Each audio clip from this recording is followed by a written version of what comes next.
সুপ্রিয় শিক্ষার্থীবৃন্দ, আশা করি তোমরা সবাই ভালো আছো। আমি তোমাদেরকে স্বাগত জানাচ্ছি আমার অনলাইন ক্লাসে। আমি আব্দুল্লাহ হাসান, প্রভাষক প্রাণীবিদ্যা, রাজবাড়ী সরকারি আদর্শ মহিলা কলেজ। আমাদের আজকের এই যে পরিস্থিতি বিশ্বের, সারা বিশ্বের এই করোনা ভাইরাস পরিস্থিতির কারণে আমরা সরাসরি তোমাদের সাথে দেখা করতে পারছি না, কথা বলতে পারছি না, বা তোমরা ক্লাসে অংশগ্রহণ করতে পারছো না। তো তারপরেও আমাদের পড়াশোনা তো বন্ধ রাখলে চলবে না, তাই আমরা পড়াশোনা চালিয়ে যাচ্ছি। অনলাইনের মাধ্যমে আমরা তোমাদের কাছে তোমাদের যে সমস্যাগুলি আছে সেগুলি পৌঁছে দেওয়ার চেষ্টা করছি। তো আজকে আমি তোমাদেরকে পড়াবো জীববিজ্ঞান দ্বিতীয় পত্রের অর্থাৎ প্রাণীবিজ্ঞান অংশের তৃতীয় অধ্যায় মানব শরীরতত্ত্ব। তৃতীয় অধ্যায় পড়ানোর আগে আমরা মানব শরীরতত্ত্বের কতগুলি গুরুত্বপূর্ণ বিষয় সম্পর্কে আজকে জানব। তো আমরা সবাই জানি যে আমাদের মানব শরীরে কতগুলো তন্ত্র আছে। এই তন্ত্রগুলি সমস্ত কার্যাবলী নিয়ন্ত্রণ করে।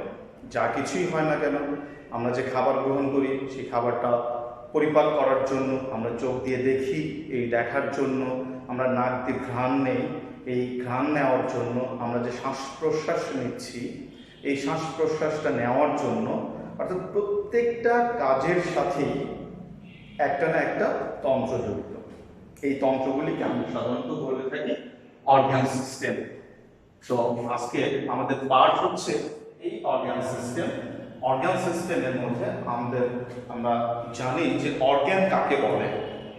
অর্গানের সংজ্ঞাটা আমাদেরকে জানতে হবে যে অর্গান কাকে বলে বা তন্ত্র কাকে বলে, আমরা অথবা যাকে আমরা সিস্টেম বলছি, এই সিস্টেম কাকে বলে।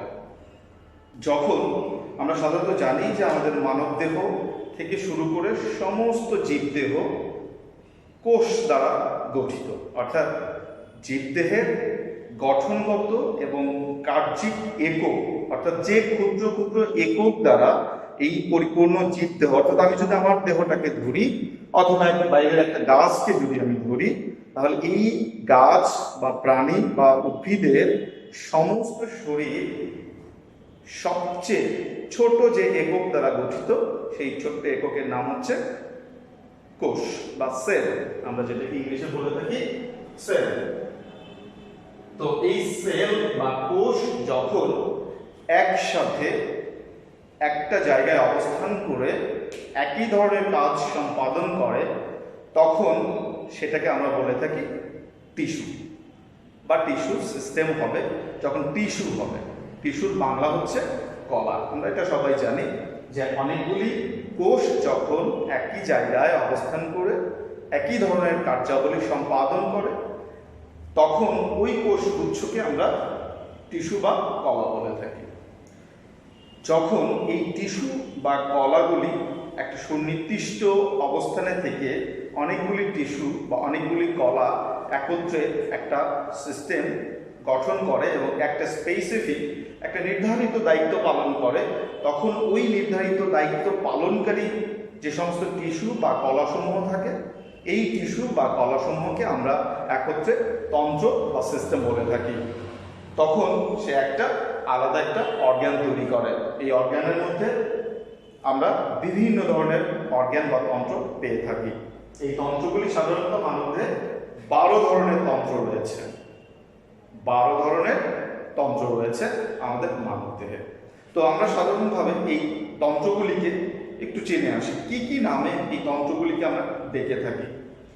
প্রথমেই আসে ইনটেগুমেন্টারি অর্গান বা তপোদ্ভূত অঙ্গাদিসমূহ, বা যে তন্ত্রসমূহ বহিঃত্বক থেকে, আমরা এটাকে বলতে পারি ত্বকতন্ত্র। এটার বাংলা যদি আমরা লিখি ত্বকতন্ত্র আমরা লিখতে পারবো। অর্থাৎ ইনটেগুমেন্ট অর্থাৎ ত্বক, আমাদের দেহের একদম উপরের স্তর থেকে যে সমস্ত অঙ্গাদি উদ্ভূত হয় সেগুলি হচ্ছে ইনটেগুমেন্টারি অর্গান। তো আমাদের এই দেহেও সমস্ত দেহটা যে একটা আবরণ দ্বারা আবৃত, এই আবরণটাকে আমরা সাধারণত ত্বক বলে থাকি। এই ত্বকের মধ্যে কি কি অবস্থান করে? ত্বকের মধ্যে আমরা সাধারণত দেখতে পাই যে আমাদের লোম অবস্থান করে, মাথার যে চুল এটি অবস্থান করে, চোখের যে পাপড়ি আছে এটি অবস্থান করে, আমাদের চোখের ঠিক উপরে যে আইব্রু আছে, আইব্রুটা অবস্থান করে ত্বকে। এছাড়াও আমাদের এই ত্বক থেকে আমাদের যে নখ আছে, হাতে যে নখ, পায়ে যে নখ থাকে, এই নখগুলির উৎপত্তিও কোথা থেকে? এই ত্বক থেকে। সুতরাং আমরা দেখতে পাচ্ছি যে আমাদের সমস্ত দেহ যে আবরণটা দ্বারা আবৃত থাকে, এই আবরণটাই হচ্ছে আমাদের ইন্টেগুমেন্টারি অর্গান বা ত্বক, বা যেটাকে আমরা ত্বকতন্ত্র হিসাবে ডাকতে পারি। এবার আসি আমরা দ্বিতীয় পর্যায়ে, যেটা হচ্ছে আমাদের স্কেলিটাল সিস্টেম বা কঙ্কাল তন্ত্র। তাহলে কঙ্কাল তন্ত্র কি জিনিস? এই যে আমার যে দেহটা আছে, এই দেহের মধ্যে, এই দেহটা চারপাশে তো বিভিন্ন ধরনের মাসেল বা পেশি, কোষ এগুলি আছে। তো এই পুরো দেহটাকে আমি যে দাঁড়িয়ে আছি, আমি যে বিভিন্ন অঙ্গভঙ্গি করতে পারি, হাত উত্তোলন করলাম, পা উত্তোলন করলাম, আমি নড়াচড়া করলাম, এদিকে বাঁকা হলাম, এদিকে বাঁকা হলাম, সামনে বাঁকা হলাম, পেছনে বাঁকা হতে পারি। এই যে একটা মুভমেন্ট করার জন্য এবং বডিকে দৃঢ়তা প্রদান করার জন্য, আমার এই হাতটাকে মজবুত করার জন্য, আমার এই ত্বক সহ পেশিগুলি সঠিক জায়গায় থাকার জন্য আমাদের দেহের অভ্যন্তরে একটি তন্ত্র রয়েছে, যেটাকে আমরা বলে থাকি স্কেলিটাল সিস্টেম বা কঙ্কাল তন্ত্র। তাহলে স্কেলিটাল সিস্টেমের উপাদান কি? স্কেলিটাল সিস্টেমের উপাদান হচ্ছে অস্থি এবং তরুণাস্থি।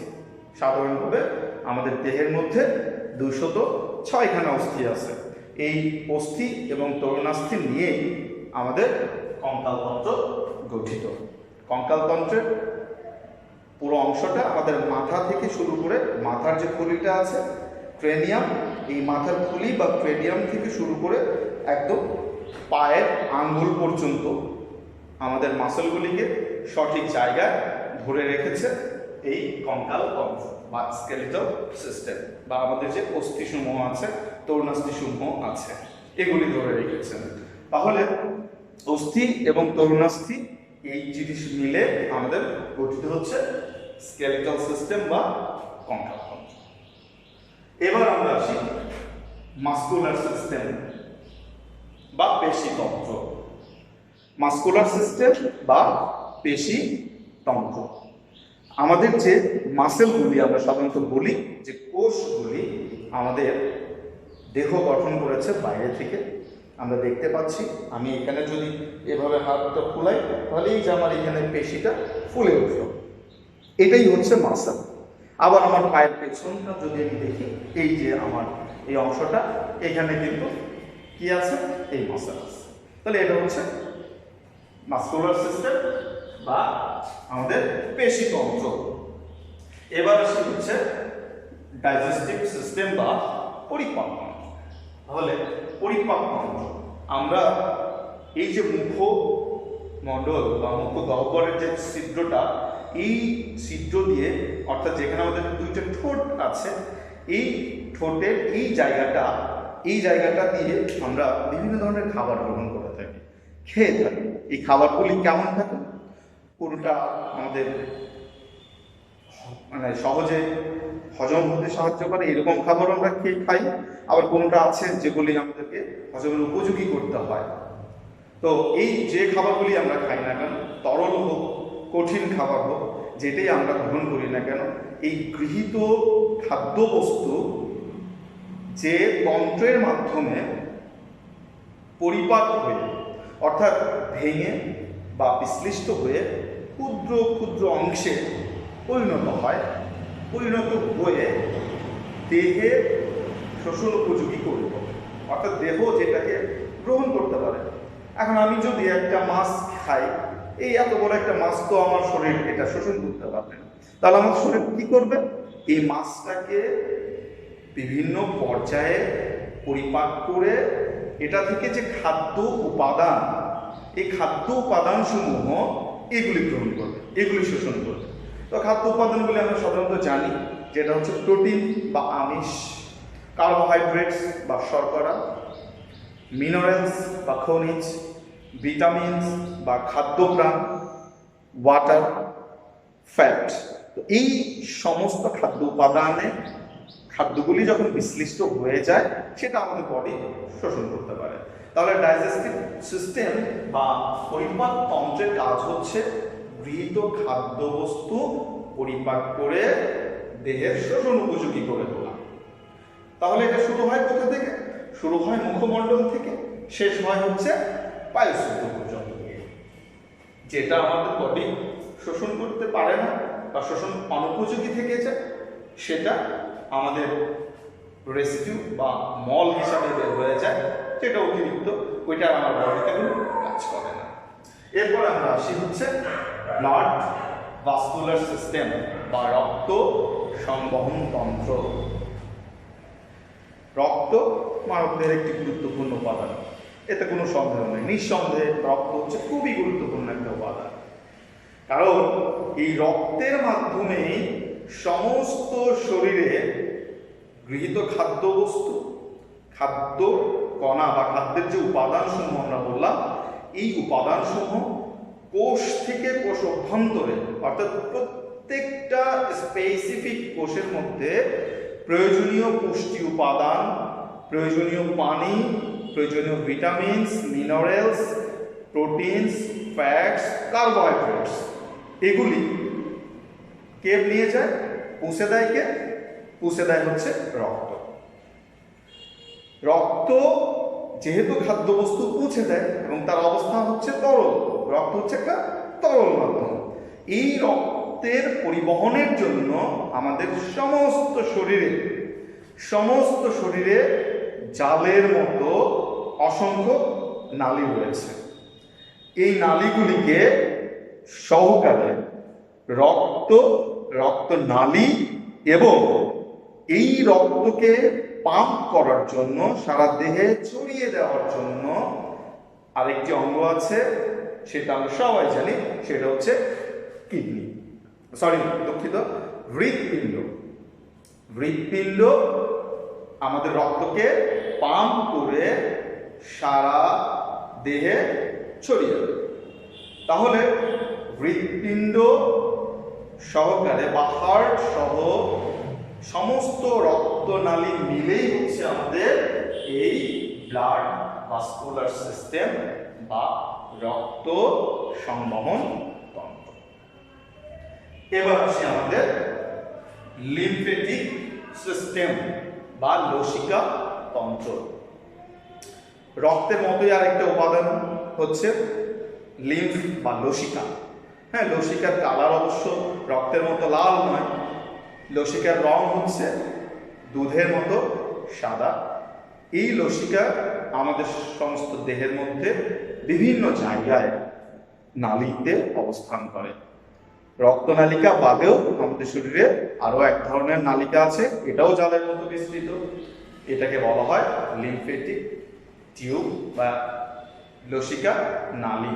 এই লসিকা নালী এবং লসিকা সহকারে গঠিত হয় হচ্ছে লসিকা তন্ত্র। তো লসিকা তন্ত্রের মধ্যে সাধারণত লসিকা তন্ত্রের কাজ হচ্ছে আমাদের শরীরে প্রবেশকৃত বিভিন্ন জীবাণু এগুলিকে আটকে দেওয়া। বিভিন্ন জায়গায় এটি অবস্থান করে। হ্যাঁ, তোমরা সাধারণত জানো, এই আমার হাতের এই জায়গাটায়, এই যেটাকে আমরা বগল নামে চিনি, এই জায়গাটার মধ্যে একটা লিম্ফিক নোড থাকে, এই জায়গাটাতে জীবাণু আটকে দিতে পারে। আমার এই যে কুস্কি আছে এই জায়গাটা, হ্যাঁ, এই জায়গাটাতে জীবাণু আটকে দিতে পারে। এই জায়গাগুলিতে আমাদের লিম্ফ অবস্থান করে। এরপরে আমরা আসি হচ্ছে এক্সালটরি সিস্টেম বা রেচন তন্ত্র। আমরা এই যে বিভিন্ন ধরনের খাবার খেলাম, গ্রহণ করলাম, এগুলি আমাদের বডিতে পরিপাক হলো। এই পরিপাক করতে গিয়ে আমার বডিটা, আমার দেহটা অসংখ্য বর্জ্য পদার্থ উৎপাদন করে, যেগুলি সাধারণ অর্থে আমার বডিতে বা শরীরে কোনো কাজ করে না। তাহলে ওইগুলি যদি আমার বডিতে অবস্থান করে, তাহলে সেটা আমার দেহের জন্য ক্ষতির কারণ হতে পারে এবং ক্ষতি হয়। ওই উপাদানগুলির কারণে আমার দেহে ক্ষতি সাধন হয়। তাহলে দেহ কি করবে? তার সেলফ ডিফেন্স সে নিয়ে নেবে। এই সেলফ ডিফেন্স নেওয়ার জন্য তার একটা তন্ত্র আছে, একটা সিস্টেম আছে। এই সিস্টেমটাকে বলা হয় এক্সালটরি সিস্টেম বা রেচন তন্ত্র। এই রেচন তন্ত্রের অংশ হচ্ছে কিডনি। রেচন তন্ত্রের অংশ কোনটি? রেচন তন্ত্রের অংশ হচ্ছে কিডনি বা বৃক্ক। আমাদের বডিতে দুই পাশে এই পেছন সাইডটাতে এই অবস্থানটাতে দুইটা কিডনি অবস্থান করে। তো এই কিডনির কাজ হচ্ছে প্রতিনিয়ত দেহ থেকে বর্জ্য পদার্থগুলি বের করে দেওয়া। বর্জ্য পদার্থ কিন্তু আমাদের এই যে ইন্টেগুমেন্টের মাধ্যমেও বা ত্বকের মাধ্যমেও কিছু বের হয়, যেমন ঘাম হয়, হ্যাঁ, ঘামের মাধ্যমে কিছু দূষিত বস্তু, বর্জ্য পদার্থ এগুলি দেহ থেকে নিষ্কান্ত হতে পারে। কিন্তু সবচেয়ে বড় ভূমিকা রাখে হচ্ছে এই এক্সালটরি সিস্টেমের কিডনি। তাহলে দুইটা কিডনি সচল থাকাটা খুবই গুরুত্বপূর্ণ, খুবই জরুরি একটা বিষয়। কিডনির মাধ্যমে দেহ থেকে এই বর্জ্যগুলি বের হয়ে যায়। এরপর আমরা আসি হচ্ছে নার্ভাস সিস্টেম। আমাদের সারা দেহে অসংখ্য জালের মতো বিস্তৃত একটা লম্বাটে ধরনের কোষ আছে। এই কোষের সমন্বয়ে গঠিত হয় আমাদের এই নার্ভাস সিস্টেম, যেটাকে আমরা বলে থাকি স্নায়ুতন্ত্র। স্নায়ুতন্ত্রের একক হচ্ছে নিউরন। তাহলে আমরা নিউরনের নামটা জানি এবং আমরা প্রিভিয়াস ক্লাসে আমরা জেনেছি বা পূর্ববর্তী শ্রেণীতেও আমরা জেনেছি নিউরনের চেহারাটা কেমন। এই নিউরন হচ্ছে স্নায়ুতন্ত্রের একক। নিউরনের মাধ্যমে সমস্ত দেহে বিভিন্ন ধরনের বার্তা, সংবাদ এগুলি পৌঁছে যায়। একটা তন্ত্র কাজ করবে, ওই তন্ত্রকে নির্দেশনা প্রদান করার জন্য কাজ করে নার্ভাস সিস্টেম।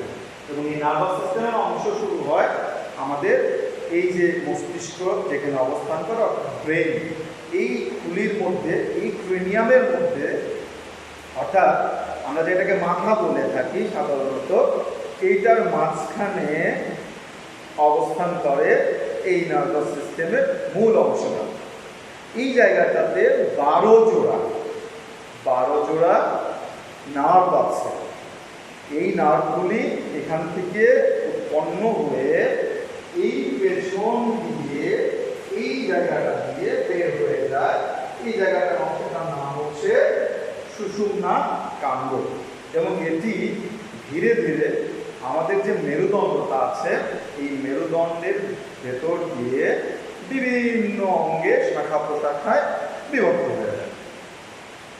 অর্থাৎ আমাদের যে ব্রেন বা মস্তিষ্ক, এটা হচ্ছে কেন্দ্রীয় স্নায়ুতন্ত্রের একটা অংশ।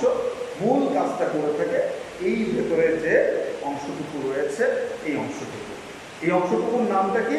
এই অংশটুকুর নাম হচ্ছে ব্রেন।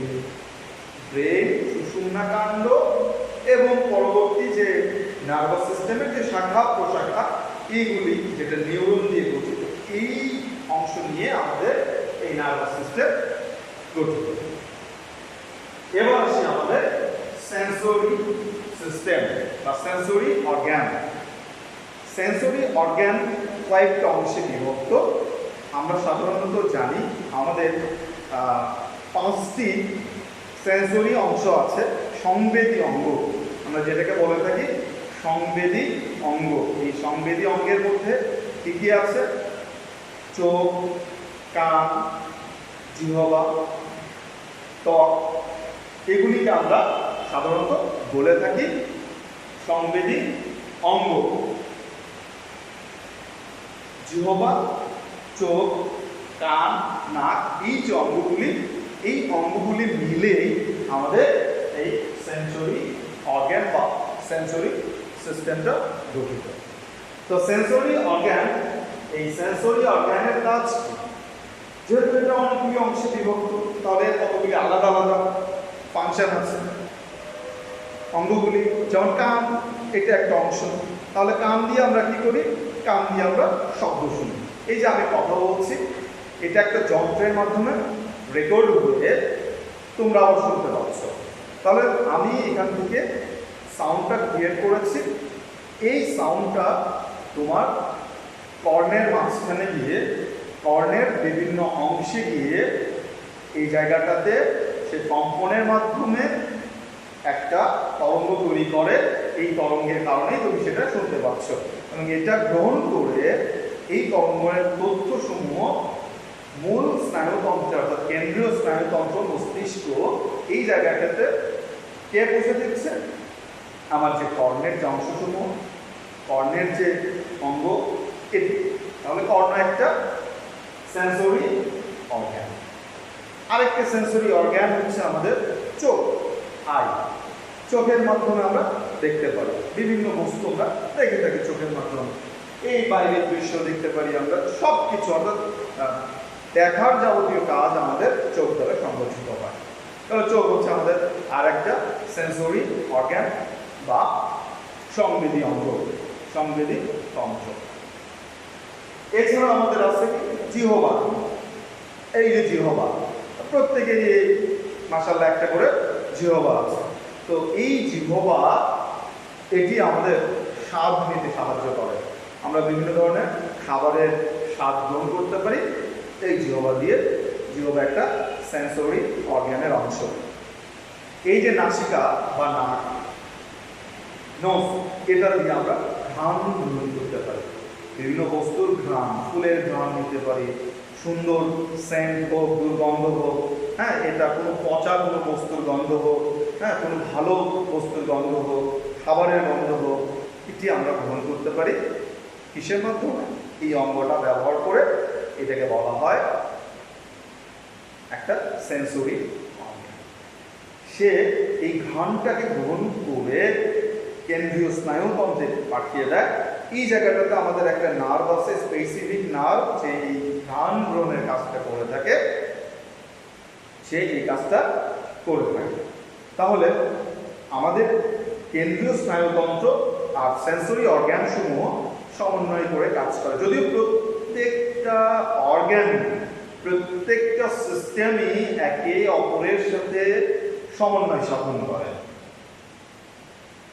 অলফ্যাক্টরি যে নার্ভটা আমাদের এখানে রয়েছে, এই নার্ভটা সে নিয়ন্ত্রণ করে এই নাসিকাকে, অর্থাৎ নাসিকাকে নিয়ন্ত্রণের মাধ্যমে অলফ্যাক্টরি কি করে? আমাদের ঘ্রাণ গ্রহণের যে ব্যবস্থাটা সেটা সে করে দেয়। এরপরে আমরা আসি হচ্ছে এন্ডোক্রাইন সিস্টেম বা অন্তঃক্ষরা গ্রন্থিতন্ত্র।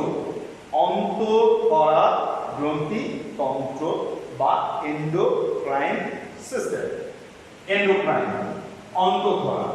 এই অন্তঃক্ষরা গ্রন্থি সমূহের কাজ হচ্ছে বিভিন্ন ধরনের জৈব রাসায়নিক বস্তু ক্ষরণ করা।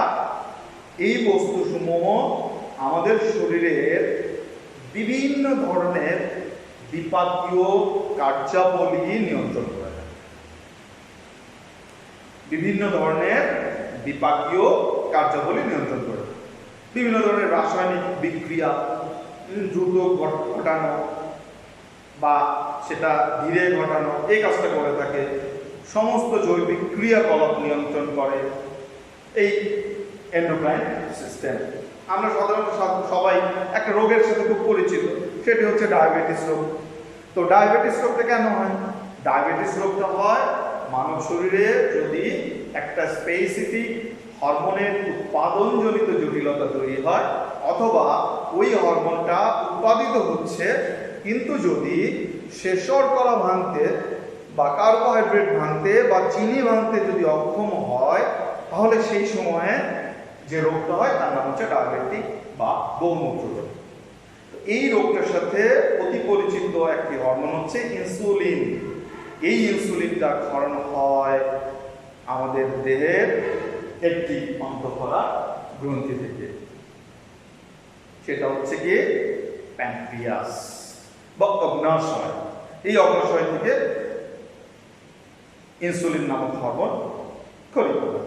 এছাড়া তোমরা জানো প্রজননের সাথে জড়িত কতগুলি হরমোন আছে, অর্থাৎ সামগ্রিক ক্রিয়াকলাপ আমার বডিতে, আমার দেহের মধ্যে যাই ক্রিয়াকলাপ ঘটুক না কেন, সবকিছু নিয়ন্ত্রণ করার জন্য স্পেসিফিক হরমোন রয়েছে এবং এগুলি ক্ষরিত হয় হচ্ছে এই অন্তঃকরা গ্রন্থি থেকে, এন্ডোক্রাইন সিস্টেম থেকে। এরপর আসি হচ্ছে আমরা রিপ্রোডাক্টিভ সিস্টেম বা প্রজনন তন্ত্র। এই যে রিপ্রোডাক্টিভ সিস্টেম বা প্রজনন তন্ত্র, এটি মানব দেহে অবস্থান করে মেল এবং ফিমেল দুইটা অংশে। একটা মেল রিপ্রোডাক্টিভ সিস্টেম আর একটা হচ্ছে ফিমেল রিপ্রোডাক্টিভ সিস্টেম।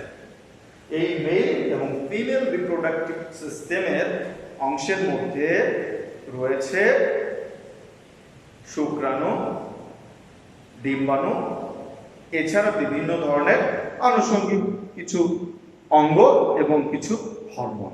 এগুলি উৎপাদিত হয় এই রিপ্রোডাক্টিভ সিস্টেম থেকে এবং সে প্রজননের সাথে অর্থাৎ বাচ্চা জন্মদানের সাথে জড়িত। বাচ্চা জন্মদানের সাথে জড়িত হচ্ছে এই রিপ্রোডাক্টিভ সিস্টেম।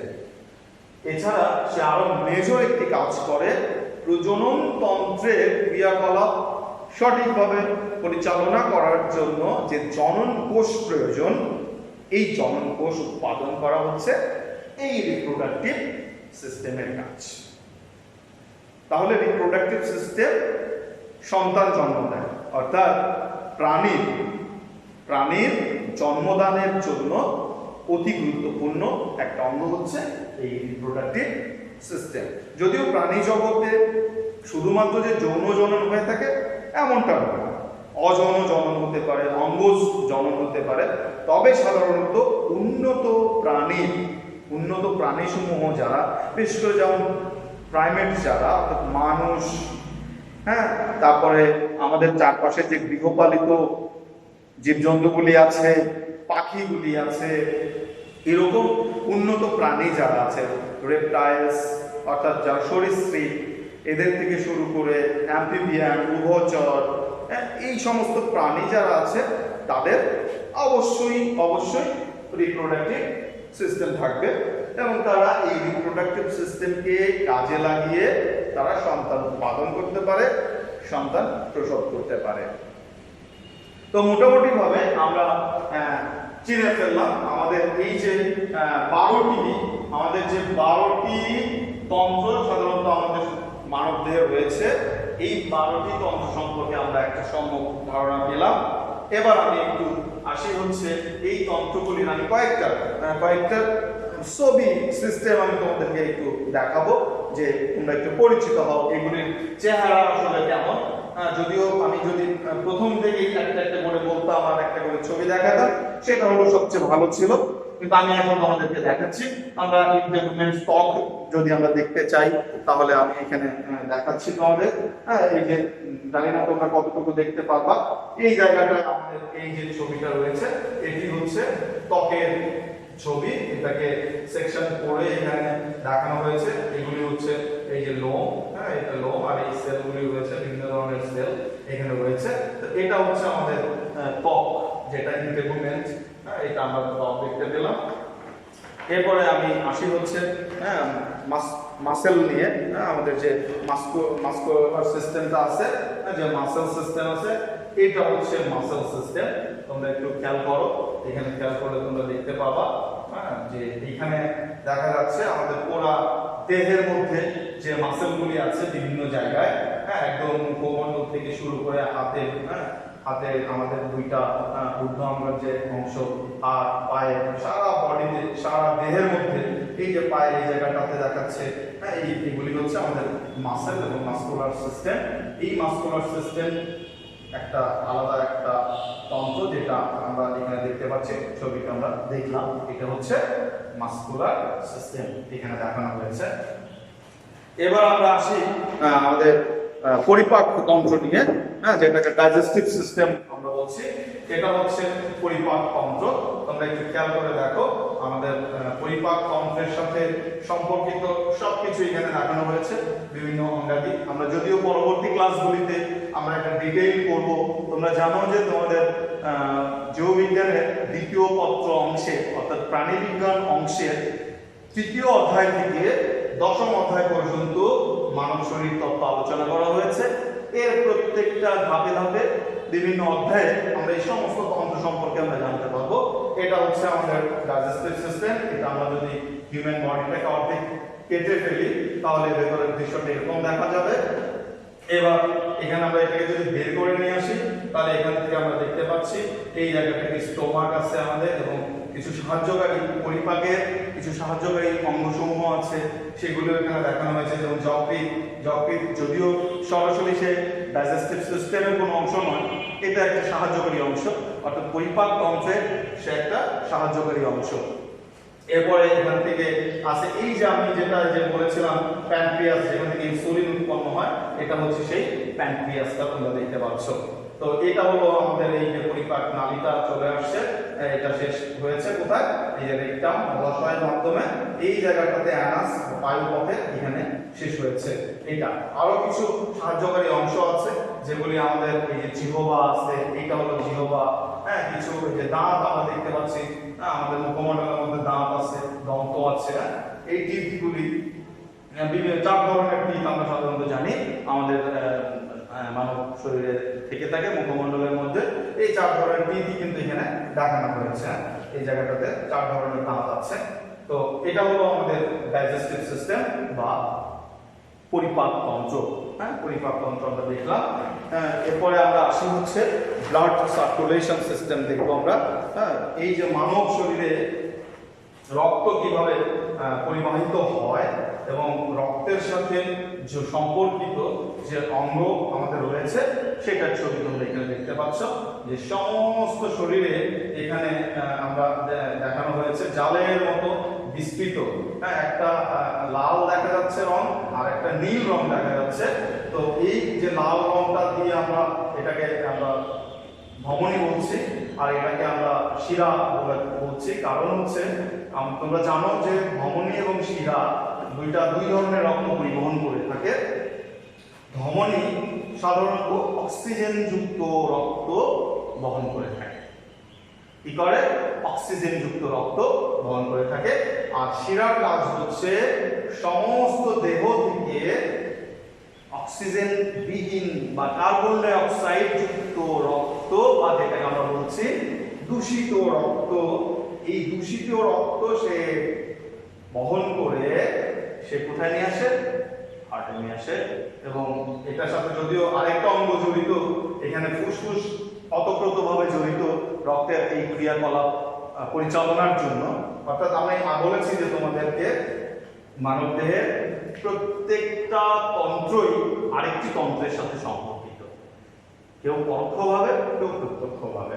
তো আমাদের এখানে যে অংশটা যে অঙ্গটা সবচেয়ে বেশি জরুরি সেটা হচ্ছে এই হৃৎপিণ্ড। এই যে তোমরা দেখতে পাচ্ছ এটা হলো হৃৎপিণ্ড।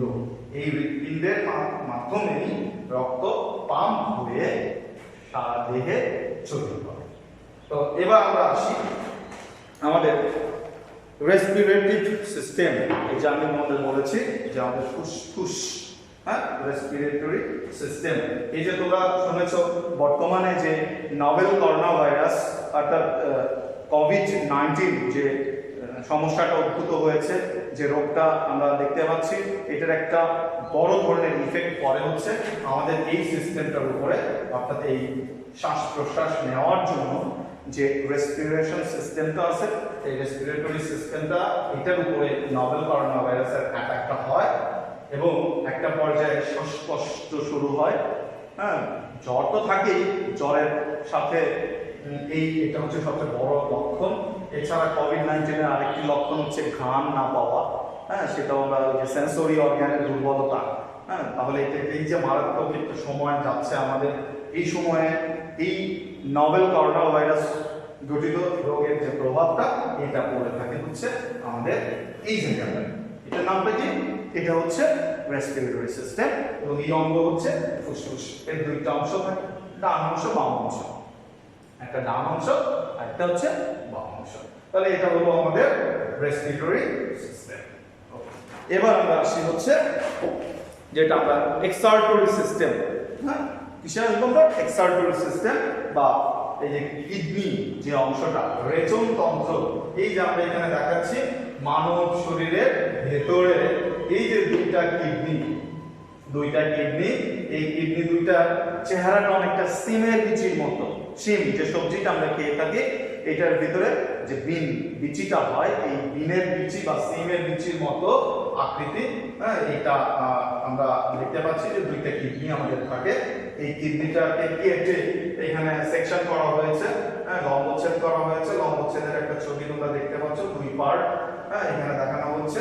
আর এই অংশটা যেটা হচ্ছে আরো সূক্ষ্ম, কিডনির যে একক রয়েছে, রেচনতন্ত্রের যে একক রয়েছে, সেই নেফ্রন, এই নেফ্রনটাকে আরো সেকশন করে এই গ্লোমেরুলার অংশটাকে এখানে দেখানো হয়েছে। ওকে, এবার আমরা আসি হচ্ছে আমাদের নার্ভাস সিস্টেমের মধ্যে। হ্যাঁ, আমরা একটু নার্ভাস সিস্টেমটাকে দেখে নিই যে নার্ভাস সিস্টেম, এই যে আমাদের নার্ভাস সিস্টেমটা আমরা এখানে দেখাচ্ছি। হ্যাঁ, পুরো বডিতে হ্যাঁ নার্ভগুলি ছড়িয়ে দিয়েছে। এই যে নার্ভাস সিস্টেম সমস্ত জায়গায় এই যে শাখা প্রশাখায় বিভক্ত হয়ে হ্যাঁ বিভিন্ন স্নায়ুগুলি হ্যাঁ চলে গেছে। এই স্নায়ু জাংশনগুলি আছে শাখা প্রশাখায় বিভক্ত হওয়ার জন্য।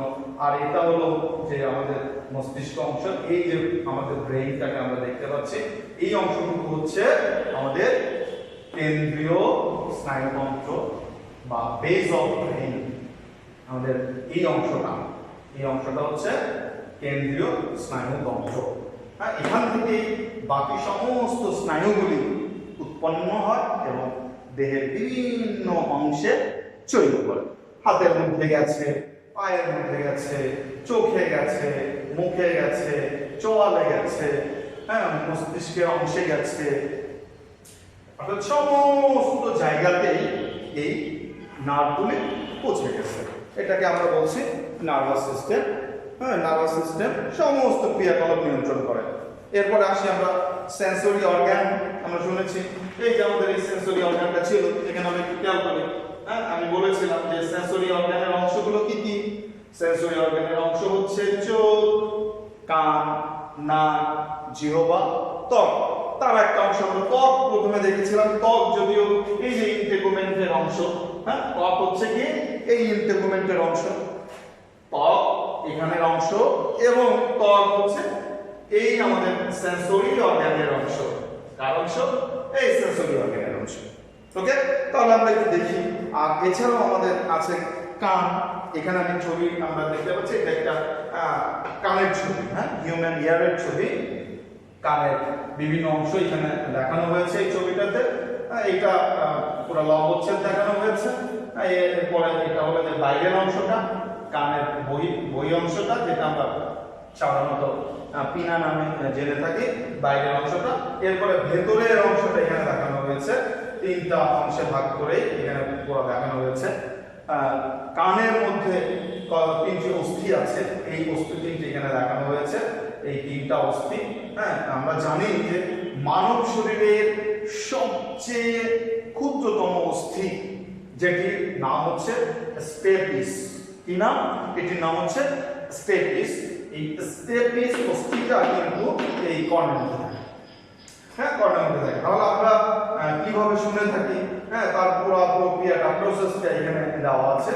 হ্যাঁ, শব্দ কিভাবে উৎপন্ন হয়, কিভাবে বাইরে থেকে শব্দগুলো রিসিভ হয়, মানে এটি আমাদের অন্তঃকর্ণে কিভাবে উদ্দীপনা তৈরি করে এটা আবার মস্তিষ্কে প্রেরণ করে, এটা আমরা জানতে পারবো বিস্তারিত যখন আমরা আমাদের শ্রবণেন্দ্রিয় পড়বো, সেই সময়টা আমরা এটা জানতে পারবো। এবার আমরা আসি হচ্ছে আরেকটি অংশ, হ্যাঁ যেটা হচ্ছে চোখ। আমাদের সেন্সরি অর্গানের আরেকটা অংশ হলো চোখ। এই যে আমরা চোখের ছবিটা আমরা এখানে দেখতে পাচ্ছি, এটা হচ্ছে একটা নরমাল ছবি চোখের, অর্থাৎ মানুষের ছবি, মানুষের একটা চোখের ছবি এটা। আর এটা হচ্ছে অক্ষি গোলক সহকারে ভেতর থেকে চোখটাকে যদি আমরা বাইরে নিয়ে আসি, তাহলে তার দৃশ্যটা এরকম হবে। এখানে চোখের সাথে বিভিন্ন পেশিগুলি দেখানো হয়েছে। হ্যাঁ, পেশি এবং নার্ভাস সিস্টেম সহকারে এখানে দেখানো হয়েছে। পেশিটা আছে জড়িত এখানে, হ্যাঁ যেটাকে বলে রেকটাস পেশি। এই রেকটাস পেশি সমূহ এখানে দেখানো হয়েছে। এছাড়া এই জায়গাটাতে নার্ভ দেখানো হয়েছে। এই যে আমরা দেখতে পাচ্ছি যে দাগ দাগ দাগ দাগ এগুলি হচ্ছে আমাদের বিভিন্ন অংশ। এখানে চোখের অন্তর্গঠন আমরা দেখানো হয়েছে। লেন্স আছে এখানে, রেটিনা আছে, আইরিশ আছে, হ্যাঁ এই নার্ভগুলি আছে। হ্যাঁ, এই সব সমস্ত অংশ এখানে চোখের অন্তর্গঠন দেখানো হয়েছে।